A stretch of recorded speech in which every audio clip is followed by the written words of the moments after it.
Good day everyone! Welcome back to another episode of Teacher I's Kitchen!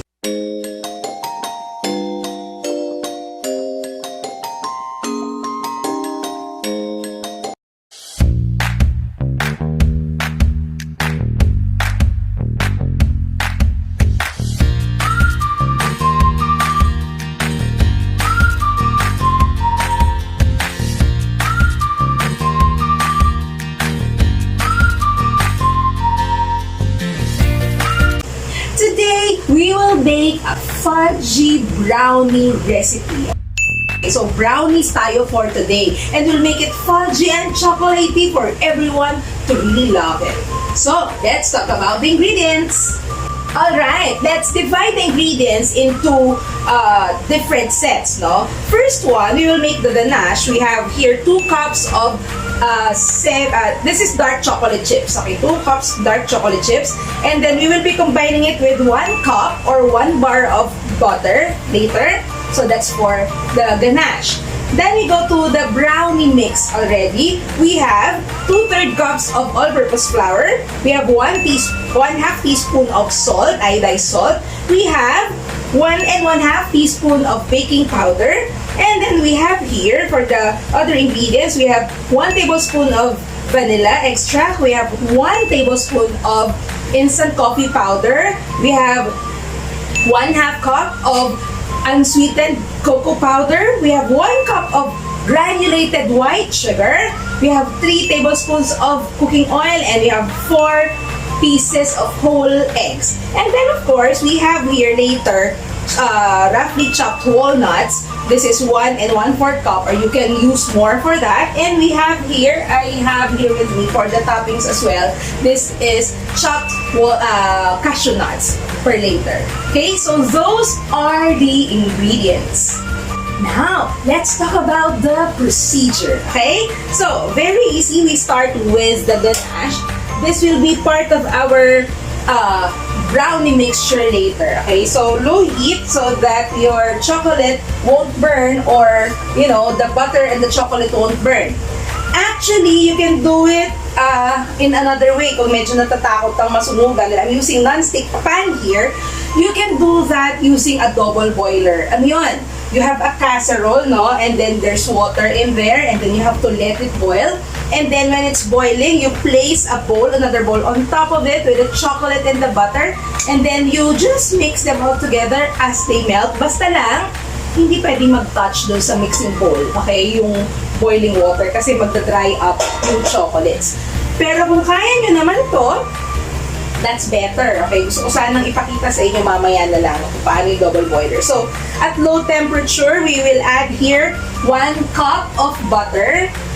So, I cut it already into cubes so that it's easier to melt the butter. Low heat, bawal masunog, so dapat low heat lang.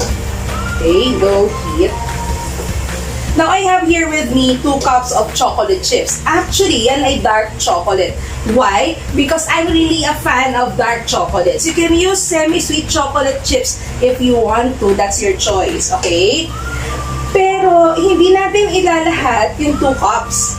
I-reserve natin yung at least 1/2 cup or 1/3 cup of it for the toppings later. Okay? So, ayan. Nagme-melt na siya. Pwede na natin siyang dagdagan, no? Estimate lang. Pwede ka lang mag-iwan. Yes. So, fudgy and chocolatey, I want you to look closely to it. Magtitira lang ako ng konti for the toppings. Mga around 1/3 cup. Okay, and then we melt them together. So, low heat lang. Ayan. This will actually give your brownies, what? A really fudgy texture and chocolatey flavor later. Okay?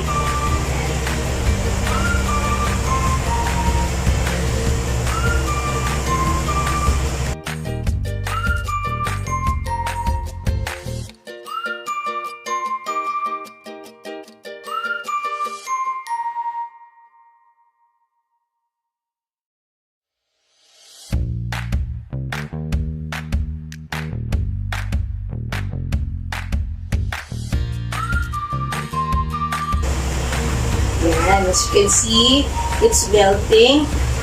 what brand, it depends on you. Okay lang yon, maraming iba-ibang brand. Ang gusto ko lang sabihin when you bake, well, you really want to get a good quality of it, ingredients will matter. Oh, syempre, di ba? Ingredients will always matter. Quality yun eh.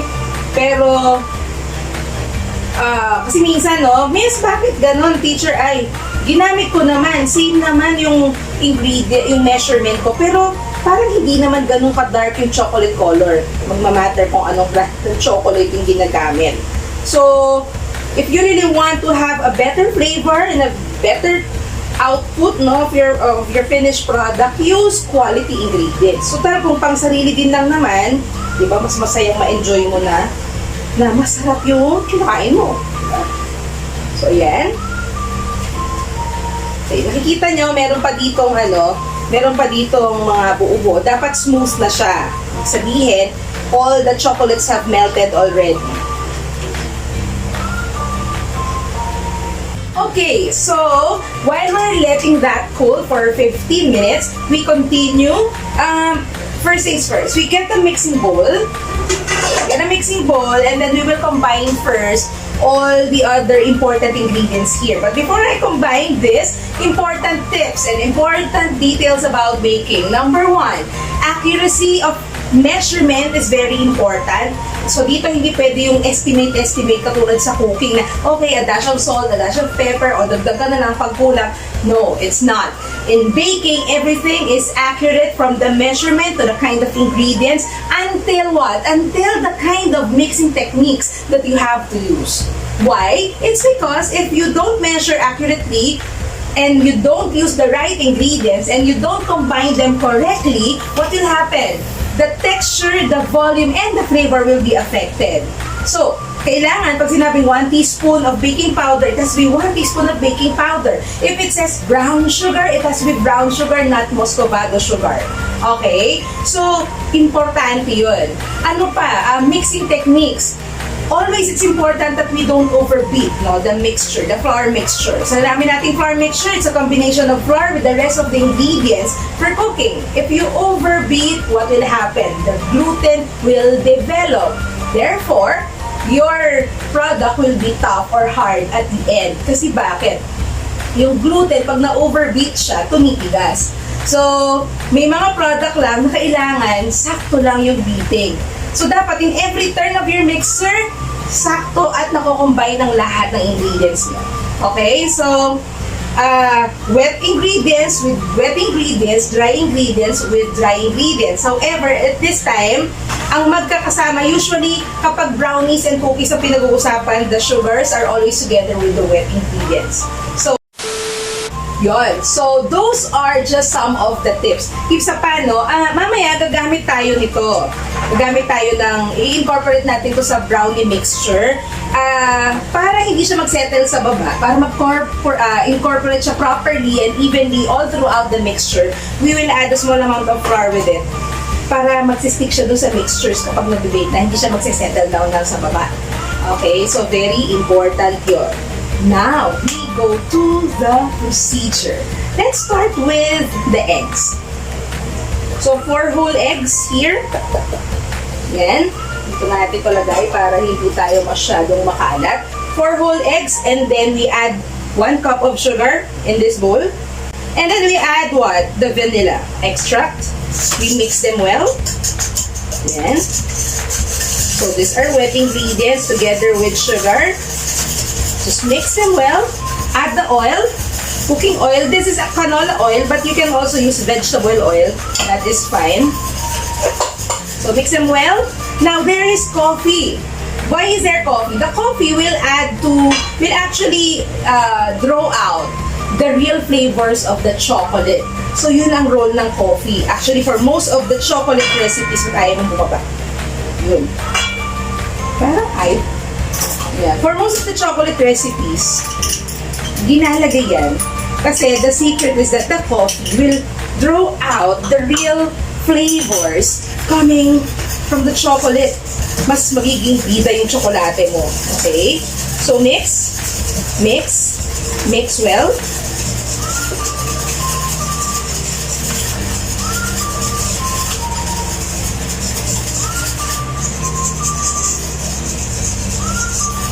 Teacher ay, pwede bang gumamit ng electric mixer? Pwede naman. Ang importante lang, don't overbeat. Kasi usually pag brownies and cookies or blondies, pwede ng whisk. Ngayon, kung gusto mo namang mas mabilis, pwede naman, basta do not overbeat. So, this is it, no? Yan. Into this mixture, we will add the chocolate. The chocolate that we melted, no? The fudge. So, I'll be back. I'll just get it because I'm letting it cool. I'll just get it and I'll show you how to do it. Alright? Okay, so we're back. Now the fudge is already warm, no? Pwede na to. Hindi pa to sa electric fan. Mas mabilis. We will add this to the egg mixture.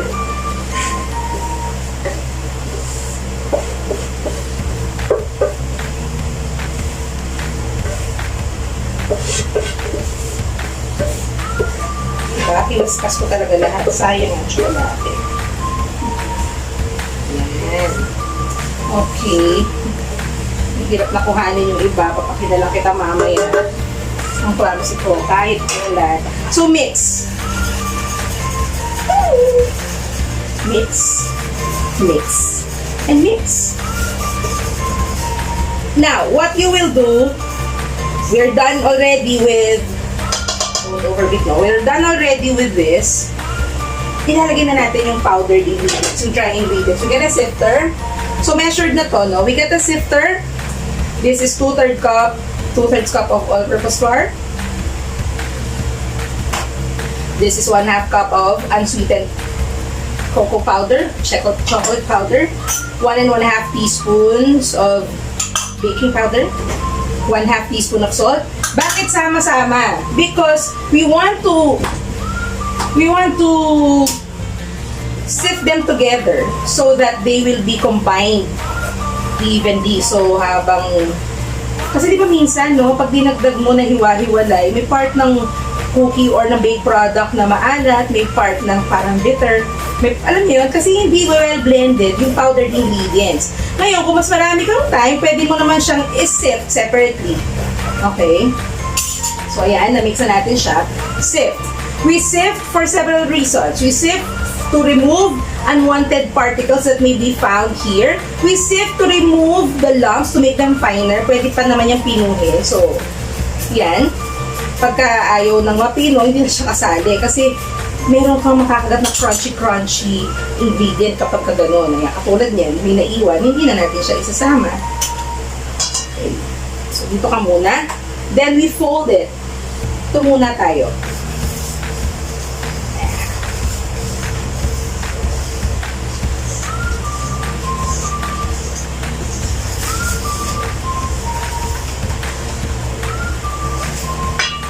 Better if you have a spatula. Kasi yung spatula mas po-fold properly. Hindi na natin gamitan ulit ito. Okay. Well, kung may electric mixer, pwede rin. I prefer this.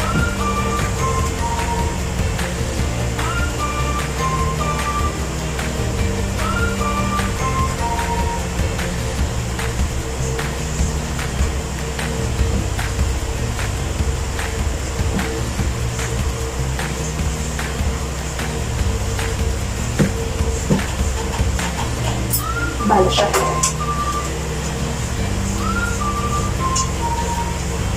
So, dapat lahat ng cocoa powder sa gilid, scrape off.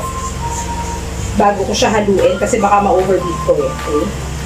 So, fold. This is the process of folding. Okay? When you turn the mixing spoon over, gliding it at the bottom, that's folding. Yan. So, pag wala ng cocoa powder, no, evenly combined na siya, kita nyo, hindi masyadong maraming beating kasi may hirap ma-overbeat. Ayoko matigas yung cookies, yung brownies. When it's already done like that, we will add this.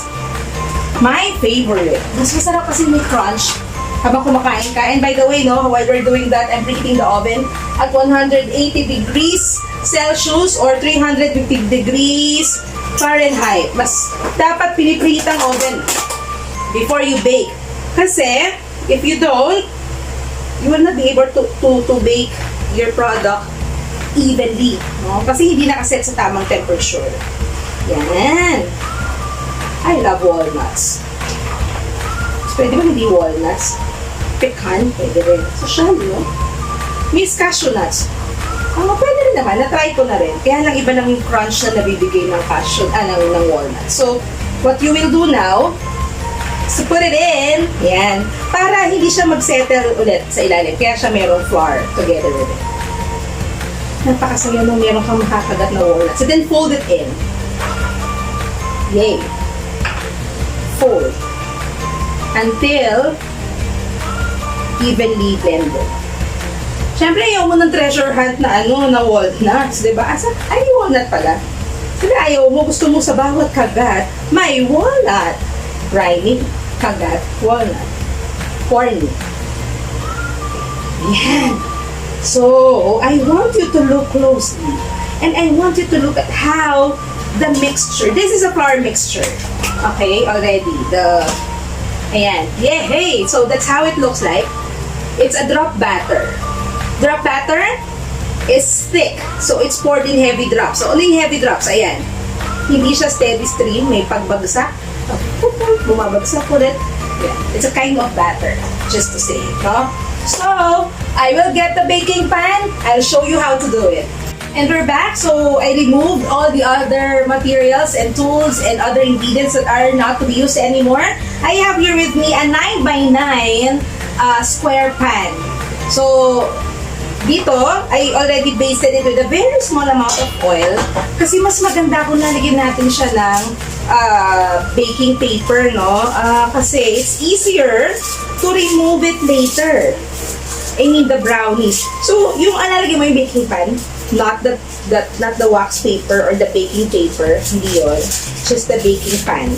Kasi glossy na to no? Glossy na tong paper. So, hindi mo na, parchment paper, hindi mo na siya lalagyan ng oil, yung ng pan. So, after which, no, 9x9, ha?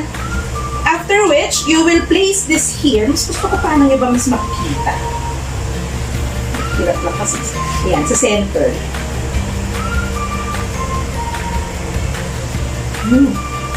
See? Sus. Grabe. Chocolatey. Total, gagawin nyo na din muna para sa family nyo. Make use of the quality ingredients.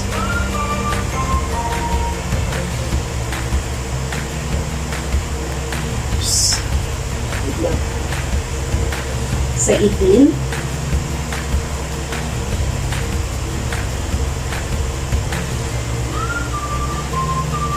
Yun palang buo.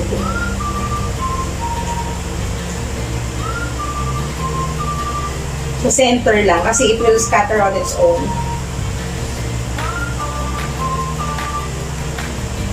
Oh, bigat. Tadaan! Tadaan! Again, as to the kind of batter, this is what you call drop batter. Ang pour batter, ginagamit yan sa additional lesson for baking. Ginagamit yan sa cake, sa pancake, sa waffles. So that's it. Dapat pantay yung table para pantay din siya sa baking pan mo. Minsan konti naman yan, teacher ay, yan lang ba yan? Over-rice pa yan. May baking powder, di ba? And the reason why there is salt, I want you to take note that salt is an ingredient that activates the baking powder more effectively. So, mas nagpa-function siya properly with iodized salt. Alright. And so, we top. Yan, di ba? Kasi wala siya masyadong kulay. Hindi yata pantay ang table ko. We will top it with chocolates. Grabe. Teenagers love this. My nieces, they love this. Yung chocolate na may chocolate chips pa. Sprinkle. So when you sprinkle, you have to sprinkle from the middle part, working your way out so that you are sure that all the parts of it are topped with this ingredient. So, one slice lang ha. one square lang ha, every time kasi medyo mataas ang calories. So ngayon, para mas masaya, gawin natin na chopped cashew nuts. Di ba nalagay na dito yung sobrang liliit na mga malos, pero mas gusto ko to. Ay. So yun, di ba? O kaya, pwede naman, alam nyo, pwede nyo ilagay white chocolate chips kasama ng dark chocolate chips. Pwede din. Di ba? Mukha namang white chocolate chips yung toppings. Oh! Isa pa. Oh! Okay. That's it! Kanina pa natin pinipreheat yung ating oven. Pasok na natin siya. Let's put it at 35 minutes. Actually, pag 35 minutes, super fudgy. Pag 37 minutes, fudgy. Pag 40 minutes, still moist and fudgy. Pero hindi na ganun ka moist katulad ng 37 or 35 minutes. Ano ng choice mo, sa'yo yun. At 35 minutes, it's done. So, kung ano yung gusto mo, mas moist o hindi, ikaw na yung mamimili from 35 to 40 minutes. So, it's there. We will wait for that to bake. And then, after that number of minutes, ako gusto ko siya 37 minutes. After which, we'll get this from the oven and then I'll show you how it looks like. Alright? So, we'll be back later. A few minutes later. Actually, I made it 40 minutes, okay? Because when I checked a while ago, medyo gusto ko pa siyang konti pa. 40 minutes. Okay? Nagdagdag na konti. We'll remove this. Yon. Ayoko siyang ma-overbake. Yan. O yan, tama na. Medyo ka-crack na siya on top. Okay, so this is 40 minutes. Then ito, no, there's, aside from the number of minutes, there's another way of checking if your product is already done or fully baked. How? When you insert a toothpick, a clean toothpick, or a cake tester at the middle, and it comes out clean, it's done. Kung chocolate lang yon, it's okay kasi understood may chocolate kasi sa topping, okay? And it's fudgy. Okay, so we'll check. We insert this at the middle. Ayan. So, okay na to. Expect na meron ng konting parang chocolate na makikita ka kasi nag-melt ng chocolate.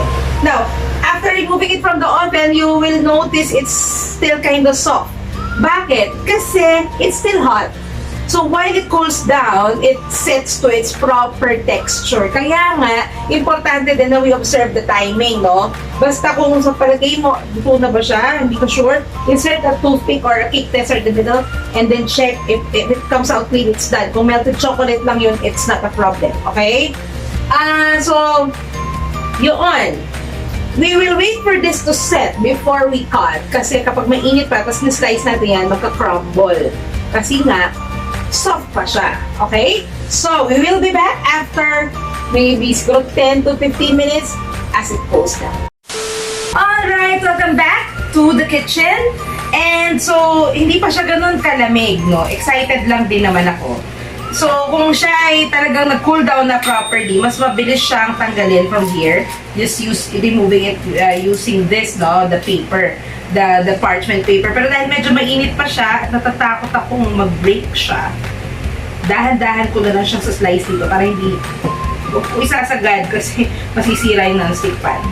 Okay, so let's just make a cut. Cut horizontal. Ayun o. Masisira kasi kapag pinilit ko siya mainit pa eh.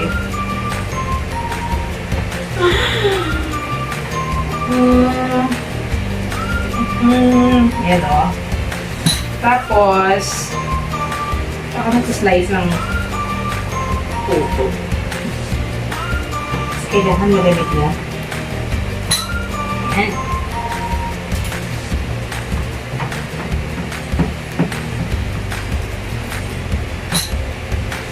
Alam niyo yung totoo, parang hindi dapat siya nasisira. Siyempre, malinikit, diba? Every time slice. Kasi pag sticky na, didikit na, masisira na lahat. Pero huwag kayo masyadong excited katulad ko. Dahil kung masyado kayo excited, magka-crumble katulad niya. So, dapat very sharp yung knife. Ako lang, gusto ko na siyang tikman, okay? Para Ingatan. Dito tayo kumuha sa kabilang side. Mainit pa kasi, Miss Pakli.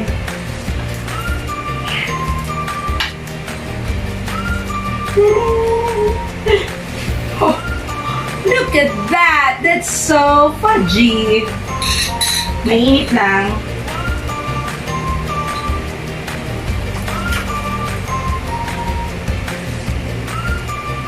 You know,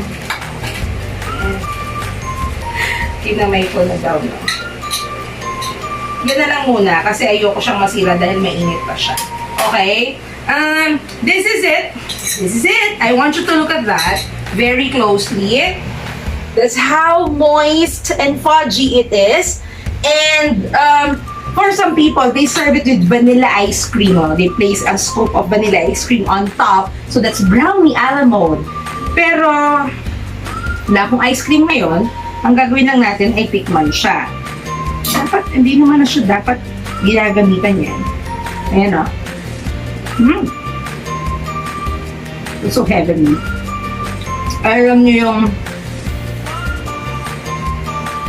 yung walnut, the walnuts added to it gives it an extra texture. Look at that. So chocolatey, so fudgy, so decadent. Ang sarap. Yun lang. Palamigin nyo muna ha, bago ang lahat. Ang sarap-sarap niya, promise. And hindi ako mapapahiya na i-recommend ito sa inyo. Okay? So, with that, ang hirap, no? I want you to do it for your family, for your friends, and for everyone. Pwede rin siyang pang negosyo, okay? So, tell us how you were able to do it, how it is in Teacher I's Kitchen. So, once again, this is Miss Pakler for Teacher I's Kitchen. I'll see you again in our next videos. Thank you for watching.